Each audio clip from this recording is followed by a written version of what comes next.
When billionaires tweet from Mars while millions live paycheck to paycheck, something's gone off the rails. The US wealth gap isn't just widening, it's stretching the very fabric of our society. On one end, you've got tech titans launching rockets for fun. On the other, working-class Americans are choosing between insulin and rent. In this video, we'll show you what happens when artificial intelligence is asked one simple question: how do we fix this? If you're into smart solutions that challenge the status quo, hit that subscribe button and turn on notifications. We can't change the system without you. Let's start in Ohio. Anna is a 39-year-old teacher who works 60 hours a week. Her rent went up again this year, her health insurance barely covers her son's asthma meds, and she's been postponing dental work since 2019. 6 miles away, Devin packs boxes for a Bezos-owned warehouse. He works nights, gets minimal breaks, and despite full-time hours, he still qualifies for food stamps. Every minute of his day is tracked by an algorithm that doesn't care if he's tired, sick, or just human. Now zoom out. In 2024, the richest 10% of Americans owned over 70% of the nation's wealth.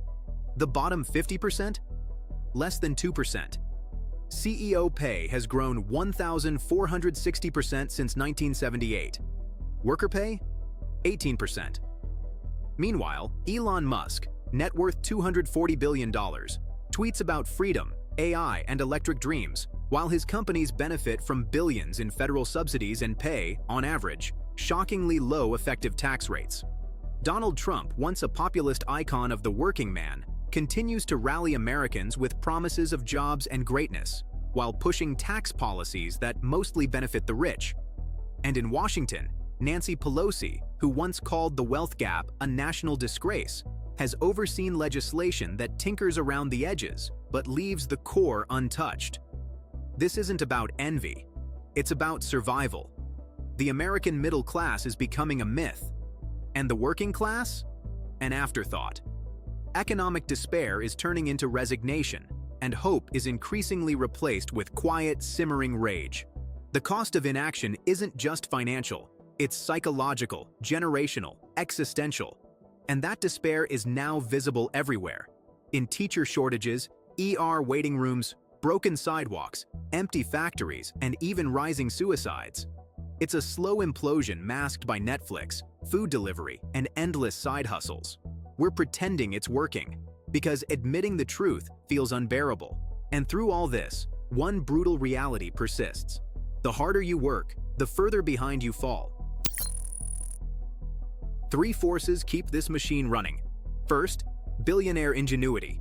Musk and Bezos are brilliant, not just at tech, but at financial engineering. They accumulate wealth through stock options and asset growth, not salaries. Then, they borrow against those assets, avoiding income tax entirely, perfectly legal. Second, political gridlock. Trump-era tax cuts slashed corporate rates, while Democrats like Pelosi often hesitate to push truly radical reforms. Why? Campaign donations, donor influence, fear of economic backlash. Everyone wants change until it touches their portfolio. Third, emotional manipulation. Trump speaks to economic despair but blames immigrants, regulations, or elites. Musk frames billionaires as freedom fighters against government overreach. Pelosi promises stability and competence, but none of them fundamentally change how wealth is created and hoarded. So the problem stays unsolved. Or worse, misunderstood. Let's say we hand the problem to AI, not as a ruler, but as an architect. Its job: design a system where innovation thrives, but wealth isn't hoarded by a microscopic elite. Phase 1, 0 to 6 months. Auditing the invisible. The first step is data. AI launches a national audit, not of individuals, but of systems. Using advanced algorithms and encrypted blockchain ledgers, it maps every dollar of untaxed capital gains, offshore accounts, corporate loopholes, and shadow wealth. This isn't about punishment, it's transparency. AI then builds real-time dashboards showing where value is created and where it leaks. Americans see for the first time how much Musk saved by leveraging stock-based compensation, how Amazon routes profits through Ireland, how Trump's tax structures shelter massive assets. Phase 2, 6 to 18 months, simulating fairness. Next, AI runs simulations. What happens if we tax unrealized gains above $1 billion? If we cap corporate stock buybacks? If we shift the tax burden from labor to capital? AI designs 3 parallel proposals. 1. A progressive tax system with quarterly auto-adjustments based on economic indicators. 2. A universal basic income (UBI) model funded by wealth taxes and digital transaction fees. And last, 3rd, a public reinvestment plan targeting education, health, and infrastructure, prioritized by regions most harmed by inequality. Citizens can interact with these proposals via open-source portals, giving feedback, seeing impacts on their zip code, and voting in real time. Lawmakers get data-backed draft bills, not ideology. Phase 3, 2 to 5 years, implementing with accountability. Once policies pass, AI doesn't disappear. It monitors execution. Every tax credit, every loophole, every exemption is tracked. Companies above a certain revenue threshold are required to report public-facing financial flows, machine-verified and anonymized. When Musk builds a new Tesla factory, citizens can track subsidies, job creation, and net benefit. When Trump's new venture claims deductions, the public can see whether they meet ethical AI-reviewed thresholds. Pelosi, or whoever holds the speaker's gavel, can no longer say, "We didn't know." The data is public, visual, and immediate. Who's involved? Bezos and Musk are invited to participate in the design phase, but they do not control it. Their role is to provide transparency, offer input, and adapt. If they refuse, no legal penalties, but reputational consequences. Trump is offered a role as citizen advocate, challenging the system from within. But if he uses it to sow division rather than solutions, AI flags manipulation patterns in real time. Pelosi and Congress retain all legislative power. But AI is the silent force behind their decisions, neutral, unbribable, and ruthlessly logical. First concern: privacy.